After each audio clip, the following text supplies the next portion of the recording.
Selamat malam Bapak Ibu Saudara, kita bersyukur kita boleh berjumpa kembali dalam persekutuan doa Yabes pada malam hari ini. Mari kita akan memuji Tuhan terlebih dahulu sebelum kita mendengar firman Tuhan dan menaikkan pokok-pokok doa kita.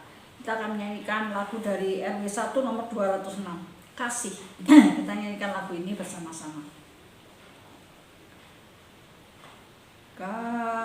Kasih pasti lemah lembut, kasih pasti memaafkan, kasih pasti murah hati, kasihmu Tuhan.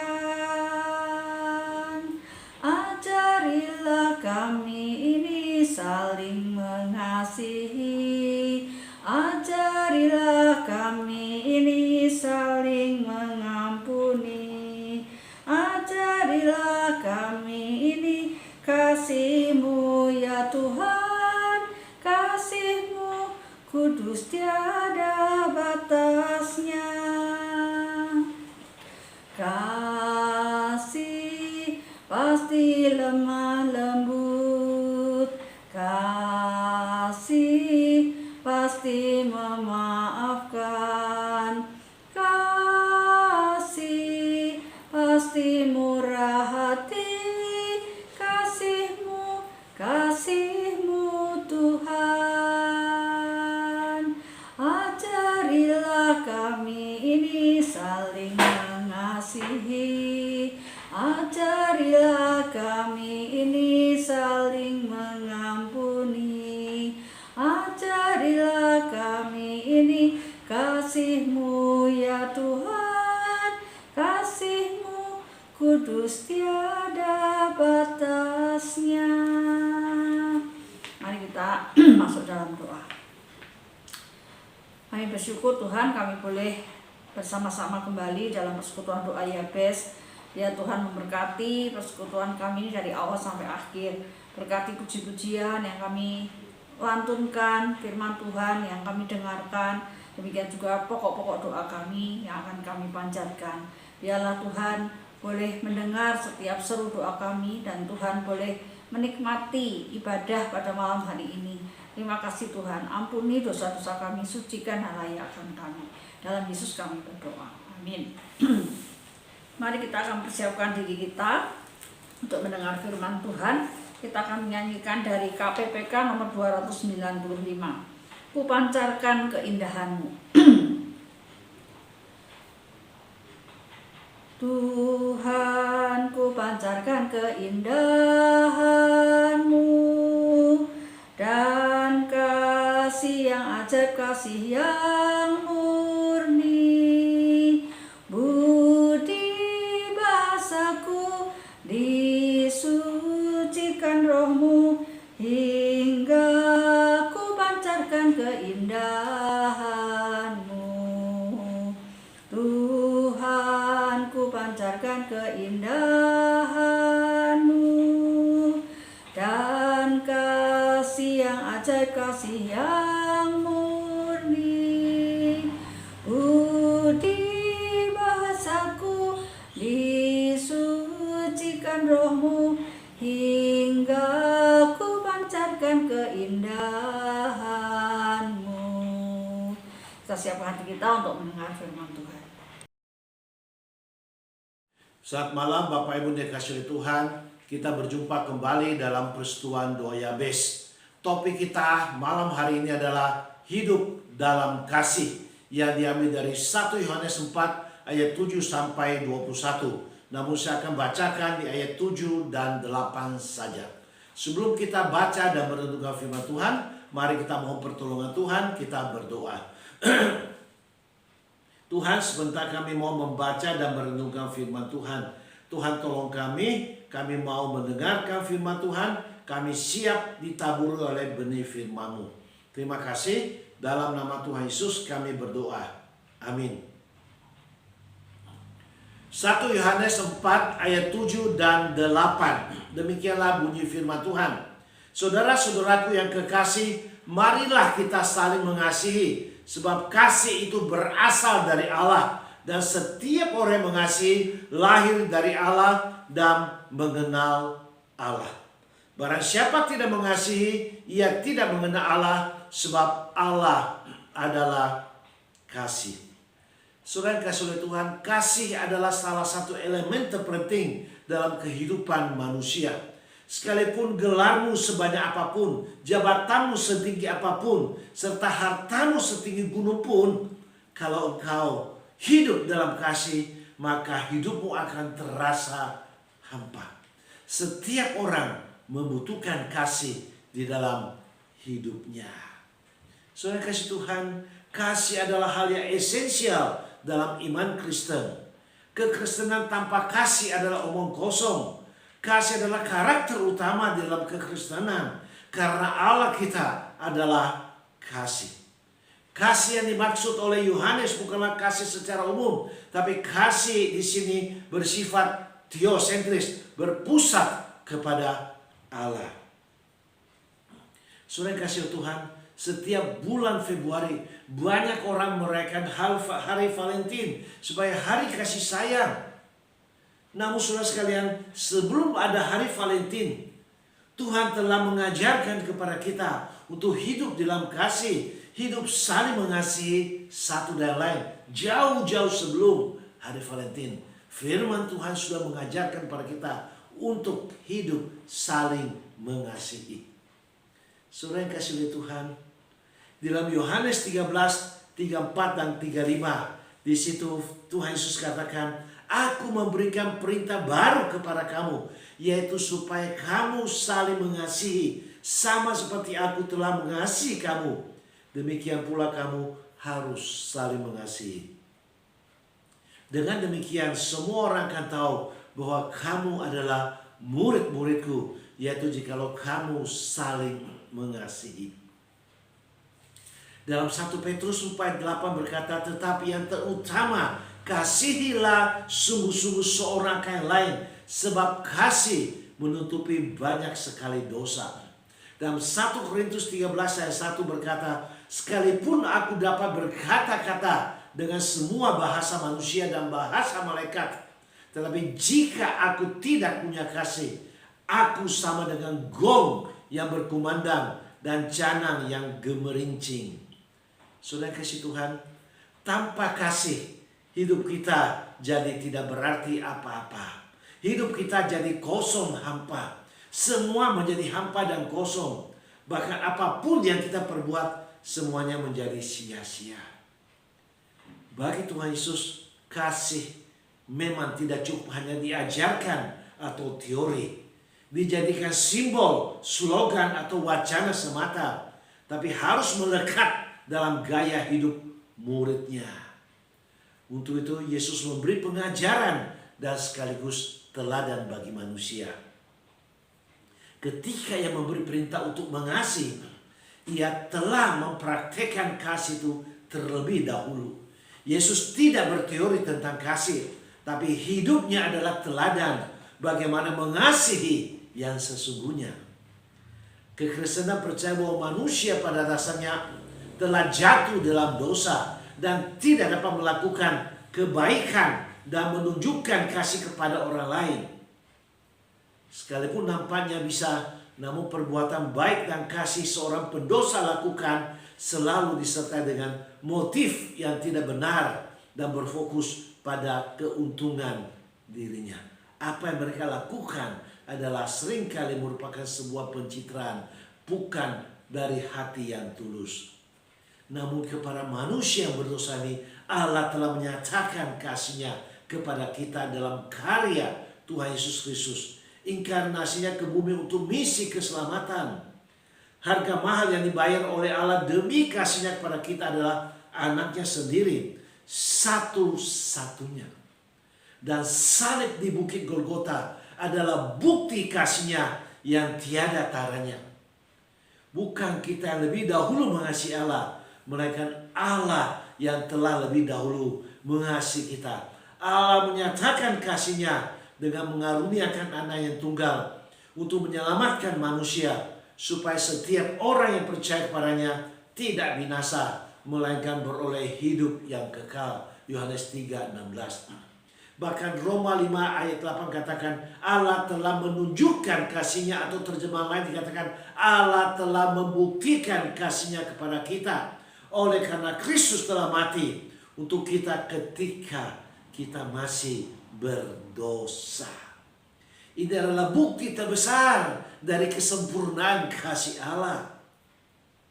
Kasih-Nya bukan sekedar sebuah konsep yang abstrak, mereka sudah diwujudkan dalam sebuah tindakan konkret. Kasih Allah bukan hanya diketahui dari nama atau sifatnya, tapi juga dari kerelaannya dalam mengutus anaknya ke dalam dunia demi orang yang berdosa seperti saudara dan saya. Allah begitu mengasihi kita, maka kita juga harus mengasihi Dia. Mengasihi satu dengan yang lain, mengasihi satu sama lain. Hanya jika kita mengasihi sesama yang kelihatan, barulah kita dapat mengasihi Allah yang tidak kelihatan. Hal inilah yang juga dikatakan oleh Yohanes, bukan kita yang telah mengasihi Allah, tapi Allah lah yang telah mengasihi kita dan yang telah mengutus anaknya sebagai pendamaian bagi dosa-dosa kita.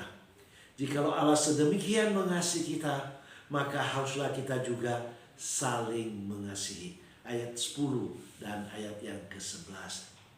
Bila kita mengatakan diri kita adalah anak-anak Allah yang mengenal Dia, tetapi kita tidak mengasihi, maka kita berdusta. Alkitab dengan tegas mengatakan, barang siapa tidak mengasihi, ia tidak mengenal Allah. Sebab Allah adalah kasih. Ayat yang ke-8. Dia memberikan standar baru kepada murid-muridnya, yaitu standar kasih agape. Kasih agape menjadi identitas orang percaya dan yang menjadi pembeda para murid dari dunia ini. Tanpa kasih Allah, maka salib tidak ada. Kita perlu belajar dan mengalami sendiri kasih Allah ini sebelum Tuhan dapat memakai kita menjadi alat anugerahnya memperkenalkan Yesus kepada orang lain. Saudara kasih Tuhan, kasih lebih dari sekedar mengatakan aku mencintaimu. Hal ini terungkap dalam cara kita memperlakukan satu sama lain. Sama seperti Yesus rela memberikan nyawanya untuk mengasihi manusia, demikian pula kita rela memberikan waktu, daya, dana kita sebagai wujud kasih kita kepada orang lain. Kita murid-murid Kristus dikenal oleh dunia ketika kita saling mengasihi. Semua simbol kekristenan yang ada hanya sebuah tanda dan tidak akan berarti apa-apa kalau kita tidak melakukan kasih. Kasih sejati adalah tentang memberikan kehidupan bagi Tuhan dan orang lain. Seperti Kristus memberikan hidupnya bagi kita.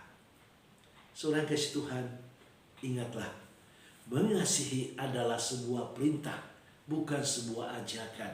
Mengasihi orang lain harus berupa perbuatan nyata, bukan kata-kata semata. Jadikan kasih sebagai gaya hidup, bukan sebagai paksaan. Kalau standar kasih ini hilang dari komunitas orang percaya, maka hilang pula identitas sebagai murid Kristus. Karena kasih adalah ciri dari komunitas orang percaya dan inti dari ajaran Yesus. Hidup dalam kasih merupakan bukti hidup bersama Allah. Kasih membentuk karakter dan kepribadian kita. Di mana ada kasih, di situ tidak lagi memikirkan diri sendiri, tapi bagaimana menyatakan kasih Allah agar semakin banyak orang mengenal Dia melalui kita. Sebab orang yang mengasihi membuktikan bahwa ia lahir dari Allah dan mengenalnya. Jika tidak demikian, maka ia pendusta. Bagaimana dengan kita? Masih adakah standar kasih, ciri ajaran Yesus dalam komunitas kita? Hari ini, mintalah Tuhan menyelidiki hati kita. Bagaimana kasih saya kepada Allah, kepada sesama. Dunia membutuhkan dan menantikan anak-anak Allah, mencerminkan dan menceritakan tentang kasih-Nya yang mulia. Tunjukkan tindakan kasih kepada orang-orang di sekitar kita, khususnya mereka yang sedang menantikan sentuhan kasih. Bagai burung yang tidak mampu terbang dan kehilangan keceriaan. Pastikan bahwa kita lahir dari Allah dan mengenalnya, sehingga memampukan kita untuk mengasihi dan saling mengasihi. Amin. Mari kita berdoa. Kami bersyukur Tuhan untuk firman Tuhan hari ini boleh mengingatkan kami, boleh menegur kami. Seringkali ego kami yang muncul, ego kami berbicara. Kami tidak peduli pada orang lain, kami pentingkan diri kami. Tapi kalau kami lahir dari Allah, seharusnya kasih itu keluar, memancarkan kasih Tuhan, dan memancarkan kasih Tuhan kepada sesama dan lingkungan di mana kami berada. Kasih Tuhan boleh dinyatakan. Banyak orang sekitar membutuhkan kasih Tuhan. Kami boleh hadir di tengah-tengah dunia ini. Tuhan tolong kami. Kami boleh pancarkan sinar kasih Tuhan kepada orang lain. Terima kasih. Meteraikan firman-Mu dalam hati kami. Dalam nama Tuhan Yesus kami berdoa. Amin. Terima kasih. Sampai berjumpa minggu yang akan datang. Shalom. Terima kasih untuk firman Tuhan yang sudah boleh kita renungkan bersama-sama. Sekarang kita akan memasuki pokok-pokok doa kita. Yang pertama, mari kita bersyukur kepada Tuhan untuk setiap pimpinan, penyertaan, pemeliharaan Tuhan dalam hidup kami masing-masing. Kita berdoa bersama-sama, kita mengucap syukur. Bapa dalam surga, kami bersyukur dan berterima kasih kami masih boleh bernafas sampai hari ini. Kami bersyukur untuk kekuatan, kesehatan, untuk penjagaan, pemeliharaan, penyertaan Tuhan dalam hidup kami masing-masing. Tuhan, kami mau terus memuji Tuhan, kami terus mau bersyukur kepadamu, dan kami mau terus belajar untuk taat kepadamu juga. Ampuni dosa-dosa kami, layakkan kami, satukan hati kami untuk kami boleh memanjatkan pokok-pokok doa kami, sehingga doa-doa kami boleh menyenangkan hati Tuhan. Terima kasih, dalam Yesus kami berdoa. Amin. Mari kita berdoa untuk kebaktian umum minggu ini. Kita berdoa untuk hamba Tuhan yang akan menyampaikan firman Tuhan, setiap penata layan, jemaat yang hadir, dan kita rindu jemaat-jemaat semakin banyak yang bisa hadir dalam ibadah onsite ini. Kita bisa melayani Tuhan bersama-sama juga. Doakan saya juga yang akan pelayanan keluar, biar Tuhan juga pimpin, Tuhan pakai, Tuhan urapi saya untuk boleh menjadi berkat. Doa juga untuk streaming ataupun juga untuk keamanan, supaya semua boleh berjalan lancar dan dijauhkan dari orang-orang yang mau berbuat jahat. Mari kita berdoa juga untuk persekutuan doa kita setiap Jumat ini. Mari kita berdoa. Bapa dalam surga, kami berdoa menyerahkan Tuhan untuk kebaktian umum minggu ini. Berkati hamba-Mu yang akan menyampaikan firman Tuhan, pakai urapi dia Tuhan, supaya dia boleh menjadi penyambung lidah-Mu untuk boleh menyampaikan berkat firman Tuhan, dan jemaat-jemaat-Mu boleh mendapatkan berkat yang daripada Tuhan. Berkati setiap penata layan, juga setiap jemaat yang hadir, demikian juga setiap peralatan dipakai, keamanan, Tuhan jaga, Tuhan peliharakan. Kami serahkan jemaat-jemaat supaya semakin hari semakin banyak yang bisa ikut dalam ibadah onsite ini Tuhan, sehingga kami bisa bersama-sama beribadah dan melayani Tuhan. Berdoa juga untuk hamba-Mu ini yang akan menyampaikan firman Tuhan, untuk pelayanan keluar, biar Tuhan juga pakai urapi hamba-Mu. Terima kasih, biar hamba-Mu bisa menjadi berkat. Berdoa untuk persekutuan doa kami setiap Jumat, kiranya Tuhan juga pimpin berkati, sehingga persekutuan doa ini boleh menjadi wadah di mana kami boleh berdoa bersama-sama, kami boleh disatukan hati kami, untuk kami boleh berdoa syafaat bersama-sama. Terima kasih Tuhan, dalam Yesus kami berdoa. Amin. Doakan kami yang melayani supaya kami boleh diberi keurapan dan kuasa yang daripada Tuhan. Kami boleh diberi kekuatan, kesehatan, dan Tuhan juga memakai kami boleh menjadi saluran berkat bagi banyak orang.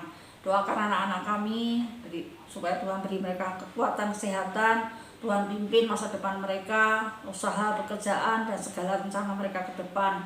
Tuhan yang menyertai, Tuhan yang memberkati, Tuhan yang menyediakan apa yang menjadi kebutuhan-kebutuhan mereka. Mari kita berdoa bersama-sama untuk keluarga hamba-hambanya ini. Mari kita berdoa. Tuhan, kami berdoa menyerahkan keluarga hamba-hambamu ini Tuhan, supaya kami boleh sungguh-sungguh dipakai Tuhan, diurapi dengan kuasa yang daripada Tuhan. Kami boleh menjadi saluran berkat di dalam pelayanan yang Tuhan percayakan. Kami diberi kekuatan, kesehatan juga, sehingga kami boleh melayani dengan tubuh yang sehat, hati yang penuh sukacita. Kami serahkan anak-anak kami, berkati mereka Tuhan, di dalam usaha pekerjaan mereka. Biarlah Engkau sendiri yang mencurahkan berkat-Mu, Engkau sendiri yang akan membuat mereka berhasil Tuhan, dan Engkau juga yang akan menolong untuk setiap rencana mereka ke depan. Tuhan yang menuntun, Tuhan yang memimpin, Tuhan yang memberkati dan menyediakan apa yang menjadi kebutuhan-kebutuhan mereka. Kami percaya Tuhan, Engkau sudah menyediakan yang terbaik untuk mereka, dan Tuhan sudah menyediakan berkat-berkat Tuhan juga untuk mereka. Terima kasih, dalam Yesus kami berdoa. Amin. Kita berdoa untuk jemaat-jemaat kita. Mari kita doakan untuk usaha pekerjaan mereka, untuk setiap beban pergumulan mereka hadapi. Biarlah mereka boleh terus mengandalkan Tuhan.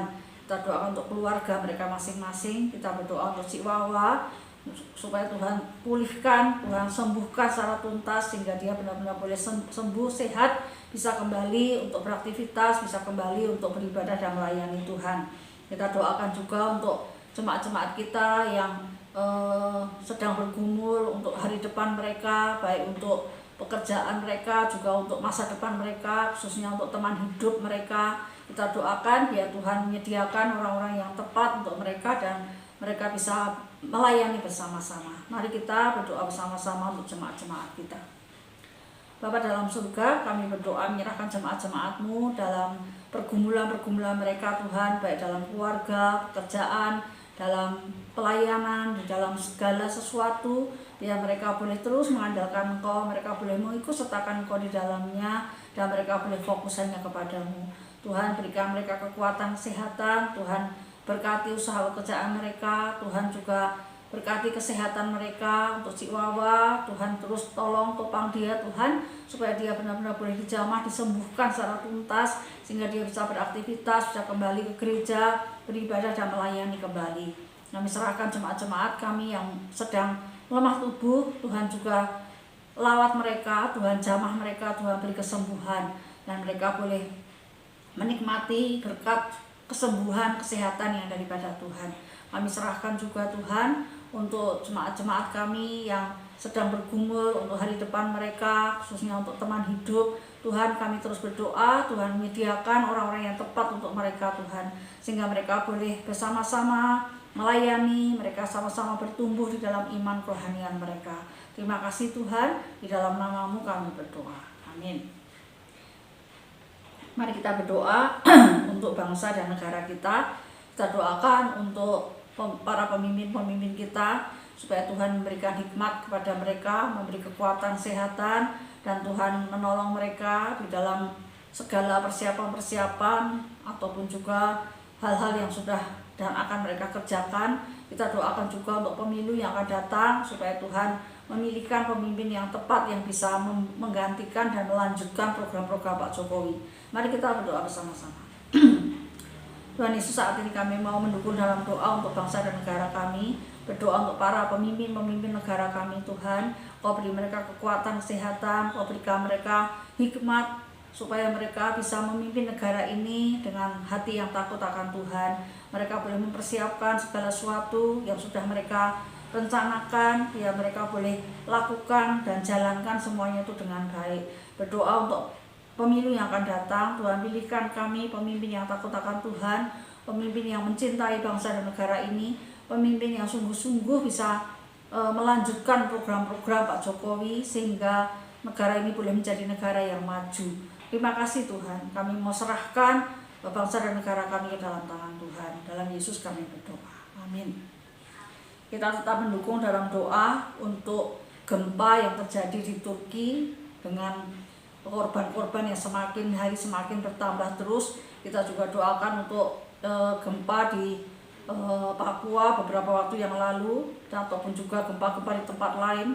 Kita doakan supaya Tuhan menolong mereka di dalam khususnya para korban-korban ini, biar Tuhan memberikan kekuatan penghiburan kepada mereka dan Tuhan menolong mereka sehingga lewat semuanya ini mereka boleh diingatkan akan kebesaran dan kuasa Tuhan sehingga mereka boleh hidup takut akan Tuhan. Mari kita berdoa bersama-sama. Bapa dalam surga, kami mendukung dalam doa untuk korban-korban gempa di Turki, di Papua maupun di tempat-tempat lain yang akhir-akhir ini sering terjadi gempa-gempa Tuhan. Kami rindu Tuhan, Engkau melawat mereka, Engkau memberikan kekuatan kesehatan dan juga menghibur, menguatkan keluarga-keluarga yang mengalami musibah ini. Biar Tuhan yang menopang mereka Tuhan. Kami berdoa juga lewat semuanya ini biar mereka boleh diingatkan betapa Engkau adalah Allah yang dahsyat, Allah yang luar biasa, dan mereka boleh punya hati yang takut akan Engkau Tuhan.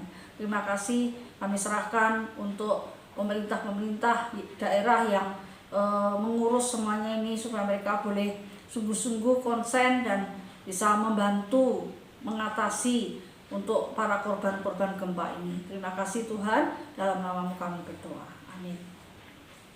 Mari kita mendukung dalam doa untuk para misionaris supaya Tuhan memberikan mereka kekuatan kesehatan, hati yang takut akan Tuhan, hati yang terus setia untuk melayani Tuhan, dan kita doakan untuk segala kebutuhan hidup mereka Tuhan cukupkan, Tuhan sediakan, dan mereka boleh diberi urapan kuasa sehingga mereka boleh memenangkan banyak jiwa bagi Tuhan. Mari kita berdoa bersama-sama untuk para misionaris. Tuhan Yesus, saat ini kami mau berdoa untuk para misionaris yang berada di tempat-tempat yang jauh, terpencil, di tempat-tempat yang Tuhan sediakan untuk mereka. Biarlah mereka boleh terus setia dalam panggilan mereka Tuhan. Mereka boleh melakukan apa yang menjadi bagian mereka. Mereka boleh dipakai Tuhan untuk membawa banyak jiwa-jiwa kepadamu. Tuhan juga cukupkan segala kebutuhan-kebutuhan hidup mereka. Segala beban pergumulan mereka hadapi, biar Tuhan yang topang mereka. Tuhan berikan kuasa dan urapan kepada mereka. Terima kasih Tuhan, dalam Yesus kami berdoa. Amin. Yang terakhir, mari kita berdoa bersama-sama untuk kebutuhan gereja kita. Kita butuh orang-orang yang jemaat-jemaat yang boleh terlibat dalam pelayanan, yang punya hati untuk bersama-sama membangun gereja kita ini. Kita juga rindu Tuhan menyediakan anak-anak muda yang boleh sungguh-sungguh bangkit untuk menjadi generasi-generasi penerus kita. Kita juga doakan untuk mbak, untuk sopir yang kita butuhkan. Demikian juga untuk dana yang kita butuhkan setiap bulan. Mari kita berdoa bersama-sama. Tuhan Yesus, saat ini kami juga mau berdoa menyerahkan Tuhan untuk kebutuhan gereja kami, baik itu dana yang kami butuhkan setiap bulan. Tuhan juga sediakan baik lewat jemaat-jemaat, lewat donatur-donatur yang ada. Tuhan juga berkati untuk mbak, supir yang kami butuhkan. Tuhan juga sediakan, kami tidak tahu dari mana. Kami percaya Tuhan, Engkau akan menyediakan bagi kami orang-orang yang tepat yang bisa membantu pekerjaan Tuhan di sini. Kami berdoa juga untuk anak-anak muda, Tuhan bangkitkan supaya mereka boleh punya hati yang mencintai gerejamu ini, dan mereka mau berjuang, punya komitmen untuk membangun bersama-sama gereja Tuhan di tempat ini. Kami rindu Tuhan, Kau boleh merekrut anak-anak muda supaya mereka boleh menjadi generasi-generasi penerus kami Tuhan, sehingga gerejamu boleh tetap maju, bahkan semakin hari semakin berkembang, semakin hari semakin boleh dipakai Tuhan untuk memuliakan nama Tuhan. Terima kasih Tuhan. Kami juga ingat untuk Saudara Re yang sedang lemah tubuh, Tuhan juga beri kekuatan kesehatan kepada dia. Tuhan pulihkan, Tuhan sembuhkan dia. Terima kasih, dalam Yesus kami berdoa. Amin. Sebelum kita mengakhiri persekutuan doa kita, mari kita memberikan persembahan kita yang terbaik untuk Tuhan. Mari kita berdoa bersama-sama. Tuhan Yesus, kami bersyukur untuk pujian, untuk firman Tuhan, untuk doa-doa sudah boleh kami panjatkan. Saat ini kami mau memberikan persembahan yang terbaik untuk Tuhan. Berkati Tuhan tangan-tangan yang memberi, tangan-tangan yang mengelola juga. Dalam nama Tuhan Yesus kami berdoa. Amin. Demikianlah persekutuan doa kita pada malam hari ini. Biarlah kita boleh tetap setia mengiring Tuhan. Kita boleh tetap menjaga kesehatan kita. Tuhan memberkati. Sampai berjumpa Jumat yang akan datang.